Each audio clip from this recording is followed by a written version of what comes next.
gents, if you're all ready. Oh, right. I'll just take that little bit hot on that fucking jersey. So still the stuff up from Palace? Yeah, I think a few people have been in here though and added a few sort of Oh, they? in there, yeah. No, we had a charity game here. HMV and their lawyers paid $32,500 to play here the other week. Charity. For that Nordhoff Robbins thing. Really? $32,500. Could have bought the ground for $32,500 20 years ago. Yeah, that Nordhoff Robbins thing, you know, the thing I'm a patron of it. Yeah. That dinner. Yeah. What a great night. It's when Alex Ferguson's wife bought Cantona's shirt. Did you hear about it? Dropped again, mate. Your clip's not up. That's the problem. Did you hear about it? I didn't get that, no. Top table was Mark Hughes, Bruce, Cantona, Willie Miller, McLeish, Bruce, all these captains, Robson, it's all these captains. Really? And Cantona auctioned a shirt, so it was Cantona's shirt, Man United shirt, and you sign it, whoever bid for it, and it got about $7,000, and the hand went up, and it was Cantona's. Like he was on top table, he's bid for his own shirt. They went, but Eric, it's your shirt? Yeah, no, $8,000. The hand went up over there 9, 10. When it got to 11, turns out. Okay. Alan, if you just sit straight in the chair. Yeah, what way am I looking there? No, you're looking Oh, at the brick, yeah. Okay. All right. Chris, turn it over. Right. Alan, you first came here at the back end of 1984. The club was a bit of a low ebb. You must have wondered what you got yourself into then. Well, I mean, whenever I talk to Lenny, we talk about that day I came down to sign because I wanted to come back to London. My wife was heavily pregnant and we felt we wanted to come back to London. And Charlton came in for me. But I remember saying to Lenny, I'll meet you at the ground. I know where it is, I'll meet you at the ground. And him and Arnie Moran was adamant they didn't want me to come to the ground. And we met up Lancaster Gate, the hotel. Had a good chat, and then I went to meet Jimmy Hill, who was the acting chairman at the time, so we went and had a bit of Italian, and I basically agreed to go. Carol was, as I say, heavily pregnant. She wasn't with us. And then the next day I had to come to the Valley to finalise things, and then I realised why they didn't want me to come to the Valley. I mean, Lenny's office consisted of an old couch, and the whole place was just run down. I mean, I was coming from Aston Villa. I played on the Saturday in front of 38,000 people against Liverpool at Villa Park, and I was walking around the Valley thinking, my God, you know, this is falling down, this is falling to bits. But you know, my main reason for coming to Charlton was to come back to London, get playing, and see where it took me. And if I was honest, I was hoping it was going to take me somewhere else. You know, I was hoping that I was going to do ever so well, and someone else would come and pick me and take me away. And little did I know that it was the start of you know, my career at the Valley. And there was a significant investment in the team the following summer, but that was undercut very quickly by the decision to move to Selhurst Park. How did the players receive that news? Well, I think, you know, Lenny kept saying to me, I mean, John Fryer was the chairman at the time, but Jimmy Hill was acting chairman, and Lenny kept saying to me, let's get through to the summer. I mean, we stayed up by 1 point, I think. We stayed up, I think we drew 3-3 here with Oxford, who were the champions, which gave us enough points to stay up. Yes, I could have been going from the top division to the third division very quickly. And he said, we're going to bring some players in the summer. And that's what he done. I think he brought about 6 or 7 players in. Then we started the next season and we got off to a good start, and then the bombshell were moving. And to be fair, I think because there was 7 or 8 new players in the team who hadn't played at the Valley really, I don't think the wrench was that much for them. You know, obviously it was a big problem for the fans and everybody else, but the actual players that Lenny brought in, I think for me included, it wasn't such a big wrench. We was going to play at another ground. For me, I understood the reasons. You know, I understood that perhaps the stadium was in a bit of needed a lot of repair, and perhaps they wasn't get the opportunity to repair it, and they wanted to buy it, and all that sort of went into it. But I think the actual excursion over to Palace was a bit of an adventure for some of the players because we hadn't actually played at the Valley. I think there was Mark Hazelwood and Robert Lee and obviously a few of the older ones like Owls and Flanagan and I think Dowman and Les Berry. There was a few people and Nicky Johns who obviously been brought up here and understood it, but we just took it in our stride. I think it wasn't such a wrench as it was for most people. And that first season at Selhurst Park, the team did get promoted, so it was quite a successful team to be part of. I think it was an incredible achievement. I don't think it's like what's happening now. Perhaps Bristol Rovers moving to a ground midstream, Wimbledon moving to a ground midstream, and we actually went and got promotion, which was unbelievable. I mean, when we played our first game there, I think we weren't even allowed to train on the pitch. We just had to turn up on the Saturday, I think, or Tuesday night, and just get on with it. We had the courtesy of a route. I mean, I followed Mike Flanagan over to Selhurst Park, and that's the only route I know now. I never deviate. That was the route. That was Flan's route. He knew how to get there. But I think it was a fantastic achievement. I don't think it's ever been recognised. Really, if it happened now, with like the hype surrounding the Premiership and Sky and everything else, it would be an unbelievable achievement. But I think that that side had some great ingredients. We had some good players in there, young players as well. There was a good mix, and if it was now, and I was the man, if I was Lenny and I was taking that side into the Premiership, if you like, I would fancy my chances of staying there because I think we had a decent side. Lenny was a relatively inexperienced manager who hadn't played league football. So how did he compare with other managers that you worked under? Very studious, Lenny, and the one thing I liked about him is that he was calm, but the one thing I liked about him, he got his point across. And it was clear, concise. There was never any muddling really. It was, this is how we're playing, this is what we've got to do, this is what's going to happen. And invariably that was the case. I think, I like Lenny. I think that he forget not playing. There's quite a few managers now that have not played at the highest level, but he knew what he was doing and he knew how to handle the players. And I think I've got a bit of me, I've got a bit of him in me, and vice versa, because I think the adversity, if you like, what he went through, nearly went bust,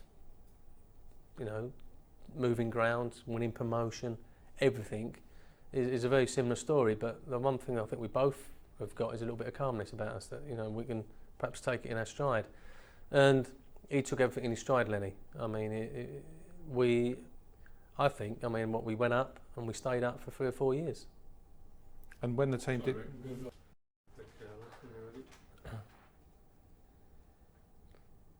So when I think about the 100 years and what it means to the football club, I keep coming back to the fact that we're at the Valley, this is our home, and it's always going to be. Can I undo that again? You were looking at... Oh yeah. Sorry. Yeah. Just straightening that chair. Yeah. That's it, yeah, that's good. Okay, when you're ready. So when I think about the 100 years and what this club has been through, I think there's one thing that is synonymous with the club, and it's the Valley. And so when I think about the time I've been here, the one thing that keeps coming back out to me is the fact that we're here at the Valley. This is our home, as it should be and as it always will be. Good. Excellent. Thank you very much, mate. Then you went to Brighton and you came back to the club for the 1991 season after we'd been relegated from the First Division. So that obviously shows you had good respect for Lenny, the decision to come back. To be fair, Rick, I mean, I left on bad terms. When I get players knocking on my door now, I've heard it all before and I've seen it all before. I mean, I did have a few rows with Lenny because I felt, in some respects, I made, a great commitment leaving Aston Villa and coming to Charlton. And that season we won promotion. I was playing with a little niggling Achilles injury, and it wasn't right, and I knew I had to have it done. So I went into hospital the summer after we won promotion, and I took a long time to recover from the op. And by the time I recovered, Lenny had gone and bought Andy Peake, Steve McKenzie, Colin Walsh came in, 3 midfield players, and I got squeezed out, and I wasn't very happy about it. And I couldn't get fit. You know, I'd have a calf strain, I'd have a thigh strain, I'd have this, I'd have that, and I think I played about 12 games the next year, and you know, Brighton come in for me, and I felt really bad about it. You know, I've made this big effort to come here, and now I wasn't in the side that won promotion, so I didn't leave on particularly good terms with Lenny. But I think I went off to Brighton, never missed a game. Played about 130 games on the spin or something like that, and whenever I bumped into it, to Lenny on the circuit and that, you know, he mentioned how well I'd been playing, and he knew they'd been watching the Brighton games, and he knew I'd been playing well, and I was playing well. And he said to me one day, he said, "It wouldn't surprise me if you come back here." Lo and behold, like 3 years later, he brought me back as reserve team coach. But I was only 33, and I was still playing. And after about 3 or 4 months, I think I got in the side. I think there was injury problems, and I was playing regularly in the reserves, and Lenny put me in the side. So obviously we had a bit of a bust up, but I think that the professional thing and everything else, he knew that if he brought me back, I would get on with that and do my best for the club, and that's what I did. I think you became first team coach during that first season back. Well, I was running the reserves, and as I say, Lenny, after a reserve game at Welling one night, he said, "I'm playing you Saturday." He said, "Like, you're better than what I've got." He said, "You're playing." So I ended up getting in the side, and I was still looking after the reserves, and I went with Flan to watch a game, Brighton, funny enough, and midweek, because we was playing them on the Saturday, and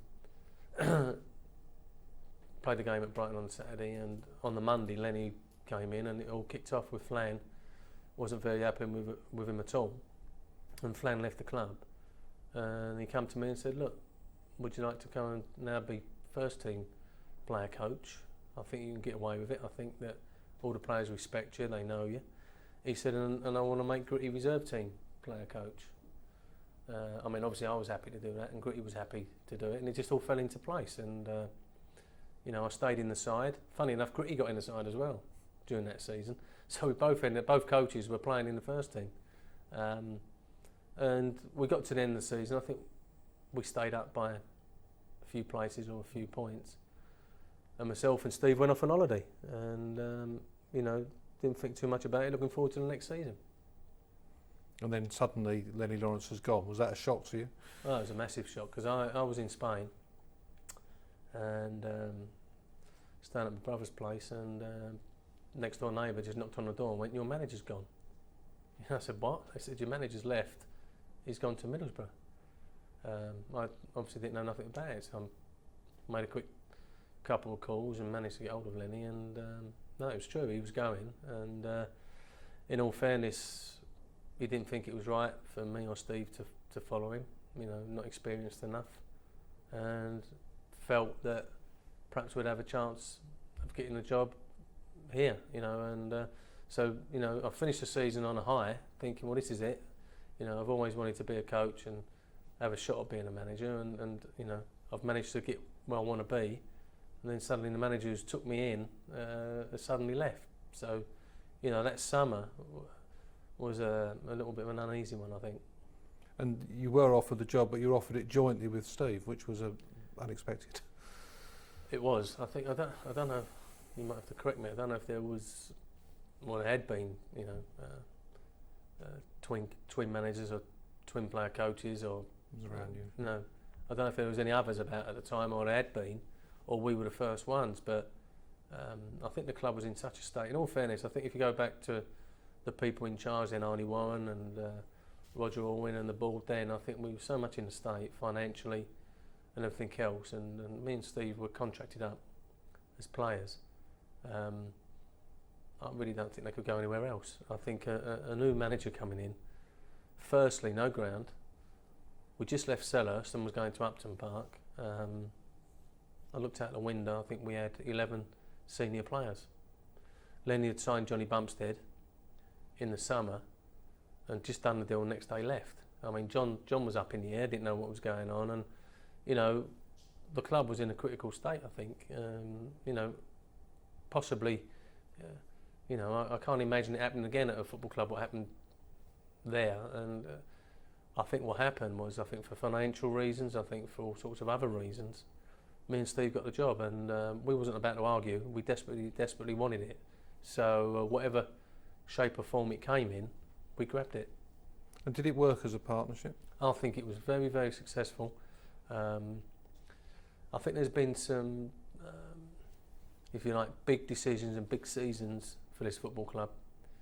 And in terms of seasons, I think that first season at Upton Park was one of the biggest, because we was favourites to go down. I think we finished 5th from bottom.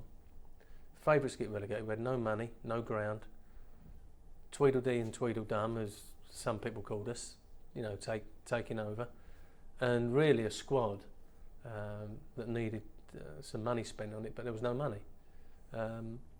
But I also felt it was, in my career, obviously the first year is very, very important. You've got to be successful, but I think for this club, it was one of the most important years, because I think if we had gone to Upton Park, and it would have been disastrous. I mean, most people was tipping us to be sacked after 3 months, which they couldn't do because we'd have ended up playing. I think if we'd have had a real poor season, perhaps got relegated, I mean, where would the club go? Where would the investors come from? And I think just at that time, me and Steve got the job. I think Richard Murray and Martin Simons suddenly started coming on board a bit more and started really getting interested in it. And I think the whole sort of thing come together. So when I look back at perhaps all the years I've had at the club, I think that was one of the most important, because I think because it was a success this season. I think we finished 7th, should have got in the playoffs. Another falling away, if you like, which, you know, has happened to us on a lot of occasions. But we lost the last 2 games. I think if we'd have won one of them, we'd have got in the playoffs. Who knows? We might have won promotion. But it wasn't to be. But I think because it was a successful year, it kept the interest of the fans. I think it kept the interest of certainly them two, Martin Simons and Richard Murray, and the rest of the board at that time, and enabled us to push on. Was it a frustration to you that while you were being successful, everybody was focused on getting the club back to the Valley, to the extent, for example, that you had to sell Robert Lee the following year? To be fair, Lenny said to both of us, I mean, I know he said it to me, but he did say it to both of us, don't get waylaid with the Valley. You know, you're both young, you're both full of energy, but, you know, concentrate on the football side and just get on with that. And that's what we did. I mean, we obviously knew what was going in. I mean, yeah, I think you can push on to last Christmas with the sale of Scotty Parker. Felt exactly the same to me. You know, we were second in the league. I think 15 games to go, and we had a great chance of getting promotion. And the team that was top come along and took your best player. But I knew it had to be done. You know, the sale of Robert and the sale of Anthony Barnes, which was done, I think, within a month, enabled, with the rest of the board who pulled the rest of the money up, to get us back to the Valley. I knew it had to be done. And the one thing I always felt there is that perhaps, you know, was that decision we made. I mean, you know, we probably done ourselves in trying to win promotion, but it had to be done. I mean, was that going to be reciprocated if we ever come under pressure from the board? But, you know, it was a no-brainer. It had to be done, and it was done, and enabled us to get back to the Valley. And how much better was it for you once the club was back here and had its own fans, slightly bigger crowds, and there was that? Well, I think the main, I think I said on the day, on the Friday before the Portsmouth game, and perhaps on the day, is that we become a club again. Because, you know, you can imagine how difficult it is trying to attract players, you know, saying, well, we train here, but we ain't got a ground, we're over there. And, you know, the future of the club, the progression of the club, you know, there was no selling points whatsoever. But we was really lucky. I think the players that came to the club were very, very experienced, great professionals. And, you know, when I think about my time at the club, I have real fond memories of them teams, as opposed to the ones now, really. But them teams then, you know, because they were the players that kept us going. Those were the players that put us back on the map and got us in the foothold of enabled us to do what we're doing now. So whenever, you know, the name of Gattin and Nelson and, you know, the Bumpsteads come up and the Boulders, Pardoos, you know, and Keithy Jones and all them sort of people, perhaps unsung heroes really, but they was the, you know, I'm not just singling them out, but there was lots of other players as well, but they were sort of the spirit of Charlton was born, I think, round about then. And in 1995, Richard Murray became chairman of the football club, and that summer he took the decision to make you sole manager. Was that, I mean, obviously that was an important move forward for you, but you couldn't have seen the partnership continuing indefinitely, presumably. Well, I thought we'd done, as I say, I'm not trying to defend it, you know, I thought it was a very good partnership. I think if you look at what happened to us, I think our performance was very, very good for the club we had and what we had to deal with. I thought we'd done really, really well. I think Richard was becoming more and more stronger in the boardroom, if you like, and the one thing me and Steve had to do was make sure that in everything we done, we never contradicted ourselves. I mean, you can imagine it. If Roger Owen or Richard asked us a question, it's no good me saying, well, I think this, and Stevie having a totally different view on it. So we had to make sure, and there was, you know, so much energy used up between me and Steve, making sure we got it right, and, you know, and it wasn't all just me. I mean, I think we had a simple policy there, myself and Steve, that we would never contradict each other in public, certainly with the players. If I won the day on team selection or he won the day, because it was very much democratic, we did treat it like that, then no one else would know. You know, the players, they wouldn't know if I fancied them that week or he fancied someone else. It was an open discussion between the two of us, and whoever won the day, that's the way we went, and we backed each other. To the extent that we both decided, you know, we'd done 2 interviews, after match interviews, so we didn't all get the home games and all got the away games, you know, because obviously you win more at home than you lose, and, you know, it's a different slant on it. So we really, I thought we worked ever so well together, and I thought it was a good partnership. But I think Richard was getting frustrated with it, and as I say, like, he'd phone me and I wouldn't perhaps give him the full answer, and then he might catch Steve the next time and he wouldn't give him the full answer because we hadn't conferred and got our story straight, and, you know, and I think he got a little bit frustrated with that, so he had to make a decision, and I don't know, you know, he came down on me, and to this day, you know, I mean, Stevie's back now as academy director, and if you ask Stevie, you know, there was never a crossword between myself and Steve, and the day that Richard decided to sack Steve, I was in the room with him. You know, it wasn't that I was going to hide away and let him do it on his own. I mean, I was in the room when it was done, and you know, I knew what was going on, and, you know, I thank Steve for everything he'd done, but what could I do? I spoke to Jimmy Smith, who was the league manager's chief executive at the time, chairman, and he asked a couple of poignant questions, you know, were the club looking after Steve? And they were, you know, financially and everything else. So that was one thing. And, you know, he said, well, there's not much else you can do about it.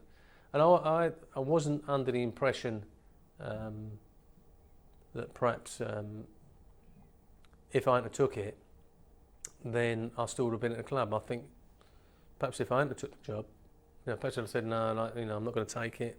Perhaps I should go elsewhere and start off on my own. They may have brought someone else in. I don't know. I didn't know what the situation was.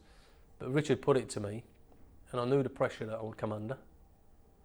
For a start, Stevie was Charlton through and through, been here so long, and, you know, I come from West Ham and I'd only been there a few years and everything else. So I knew perhaps what I had to contend with, and I also knew that I had to be successful. So I got on with it. When you brought in Les Reed, what did he contribute over the next 3 years?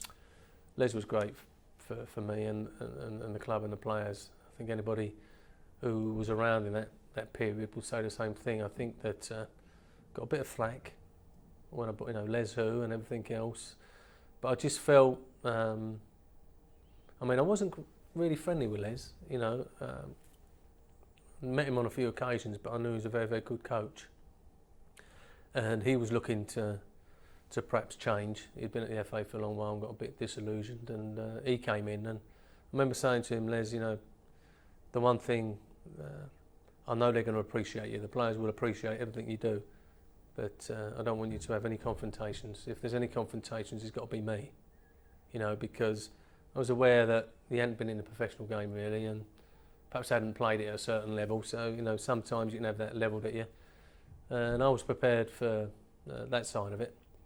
But what Les did, he came in. It was a breath of fresh air. I think the players responded straight away, and you know, we I think went from strength to strength.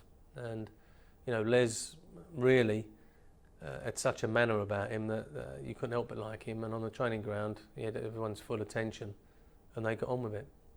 And you had players there like Mark Kinsella and John Robinson who really developed with the club going towards that 97-8 season. Yeah. Well, I think we that spirit I was on about, I think it was started at Upton Park. I don't think we really had the same spirit at Selhurst Park. I think Upton Park, a spirit was sort of formed a little bit, you know, and we had players that were dying for the club, and I literally mean it. I mean, they were, and not for great rewards, and we was always keen that was the sort of player we wanted to bring into the club. And you know, when Robert left, John Robinson came in. And as Bowyer left, perhaps Kinsella came in, and was really keen to bring in people that was angry a little bit and hungry to prove everybody wrong. And Mark Kinsella, I think, epitomised us. I think he came in from Colchester, played in every sort of level for Ireland, but not really managed to get to the top one. And desperate to do well, desperate to prove everybody was wrong. And I think he grabbed us by the horns and took us with him, and we took him with us. It was that sort of feeling, I think, at the time, and all the players that came into them sides, I think, had the same mentality. The Danny Millses, if you like, and the Eddie Younds, who we bought in the final push to get to the playoffs, suddenly came in and took up the fight. And you know, we was very keen to bring them sort of players in. One of the most exciting signings for the fans, and as it turned out, one of the most successful was Clive Mendonca in that season. I mean, how important was Clive to get him promoted, other than just the playoff final? A couple of things that went into Clive. I think we played here on a Friday night. I can't remember who we played now, but we played here on a Friday night, and I got up Saturday morning, and Grimsby were playing at Tranmere, and I thought, I'm going to go and watch Mendonca. So I got up really early, drove up there, and after about 5-10 minutes, a ball got played into Clive just inside the box on the corner, and he just held it up, waited for someone to come and played him in, and then spun and got in the box and, you know, tried to finish it. And, you know, I think Clive dictated the way we played. Once he come into the club, I think it was more, you know, we had Carlo and Gary Nelson running off him, a bit direct, if you like, but I think Clive, you know, brought us into the game. It was all to feet and around the box. It enabled people to run off him, like John Robinson and Newton and Kinsella and people like that. But he also was a fantastic finisher, and, you know, regularly scored goals. But the major impact he had on the club is that when we came back to pre-season that year, there was someone sitting in the dressing room who we'd bought, and it wasn't the same old story who we'd sold. It's who we bought, and Matty Holmes was in there as well. It was a major change. It was a major change, and you could see the feeling, whereas the players got going in pre-season, that we felt we had a chance. And with the young players, we had the Rufuses of this world and the others coming through. It was another nice time, you know. And the playoff, I mean, I still look back at, you know, 88 points. It would have took you up this year, you know. Fantastic achievement. I mean, Sunderland on 90, but that was that. You know, I was really disappointed we didn't do it, you know, straight and one promotion. But to do it through the playoffs, whenever I go back to Wembley and think about it, I've spoke about the first year at Upton Park. I felt that playoff final on that day is that Sunderland could recover, but we wouldn't have. I felt if we'd have lost that game, then I'd have had to sold a few players. It would have been change around again, and, you know, but it was our day, and we managed to get the result. And I think that, once again, is another turn that pushed us that way. I've said Sunderland could recover, and they did. They came up the next year, and not too much damage was done to them, but I think a lot of damage would have been done to us. But I think about, I've been here nearly 18 years now, you know, player and manager and everything else, but obviously whenever you think about it, your mind has to go back to the playoff final. And then even though the team was relegated at the end of the following season, the impetus that had given you is what got us to where we are now. Well, there's a couple of things. I think we sold Lee Bowyer, and Richard said, look, you're not going to get none of that money. I can't give you any of that money. We need it to put another bit on the on the West End. We need to develop. We need to be getting 14,000 in here. You know, we can't carry on like this. And that was like, we got in the playoffs, got beat by Palace, and the next year was a bit of a lull. But then the money came out. You know, that's when we got Clive, bought Eddie Howes, bought Danny Mills for the running. And then we did go up, and you know, nearly done it, nearly stayed up. But when we came back down, we wasn't in a position that we had to sell anyone. You know, we was quite strong. And two things happened, key things happened in that summer, is that Mark Kinsella decided to stay.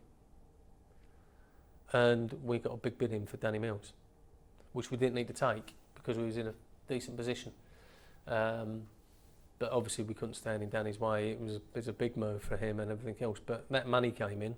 We bought Dean Kiley and bought a few other players. But it was the start of another team getting together, you know. And you know, we then pushed on that year and obviously came straight back up. And we came back up a lot stronger and a lot more equipped to carry on.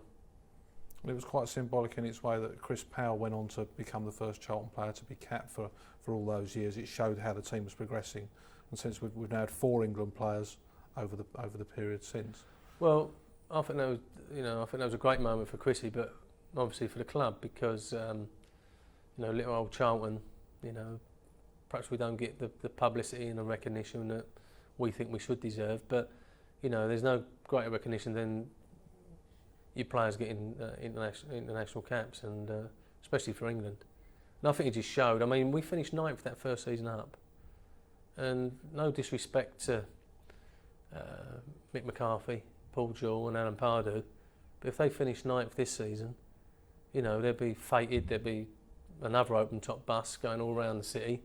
We finished 9th and never really got a mention. But we was aggressive, we played really well that year, and I think the recognition came, if you like, with Chrissy Powell eventually getting an England cap. And you could never have envisaged really having had 5 seasons when you've not been involved in the relegation struggle at all.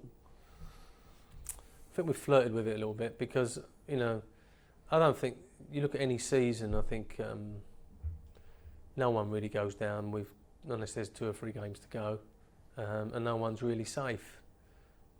We've managed to do it with 10 games to go most years, and but we have dropped down into it, but I think it's another achievement that has gone unrecognised, which, you know, I can quite understand that, but I think the stability of the club and the fact that at an early stage of that season we know that we can plan for next season has helped us, I think, in our progression.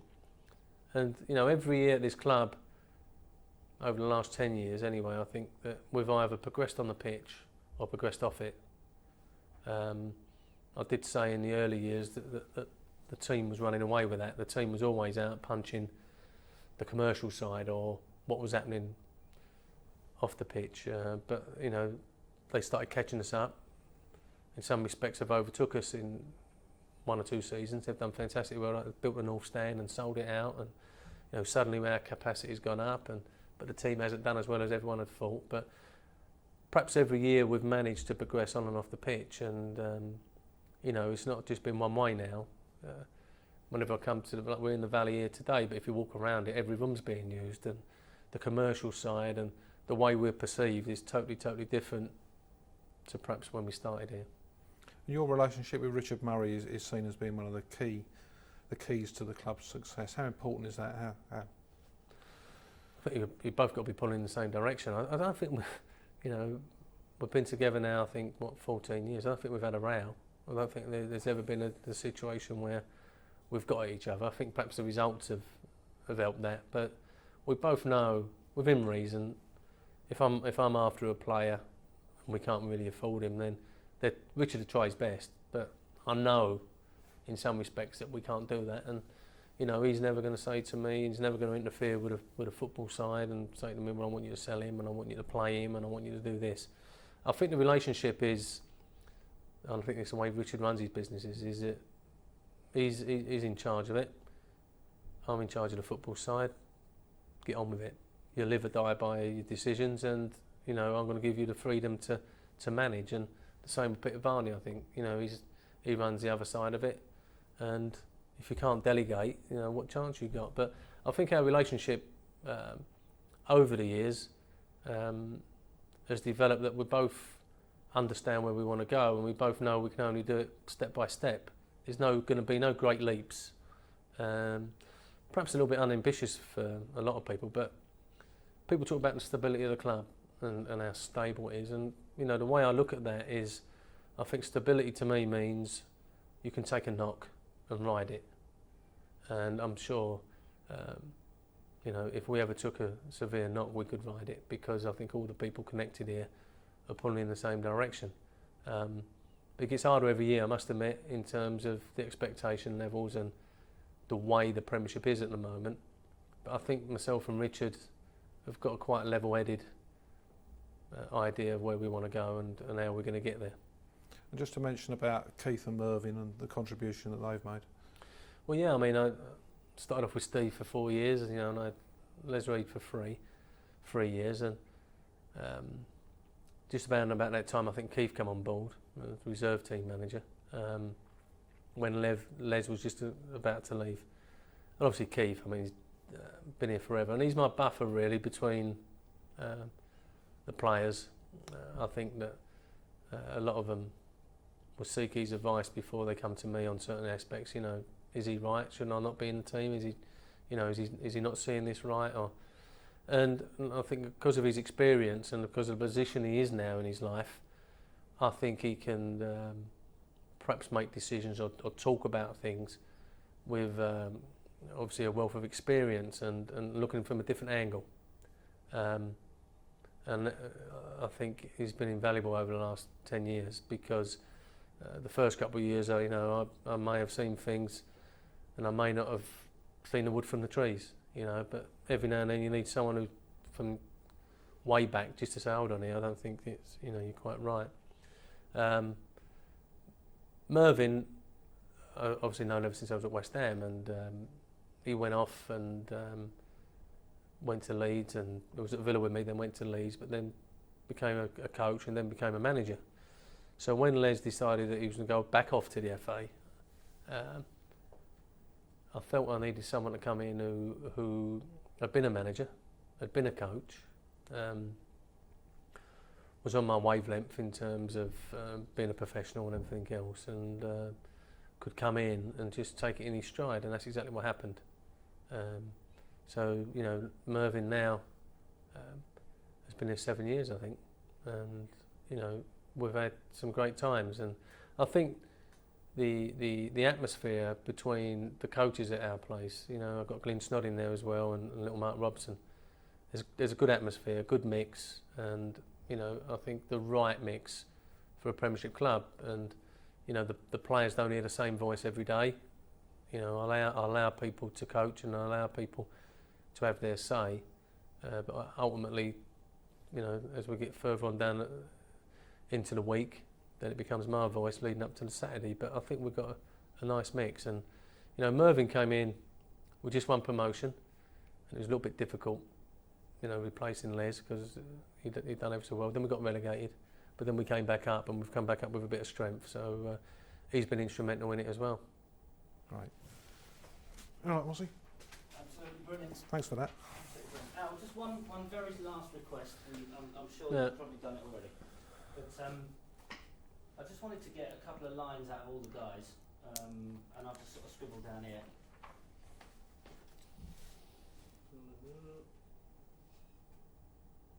Okay.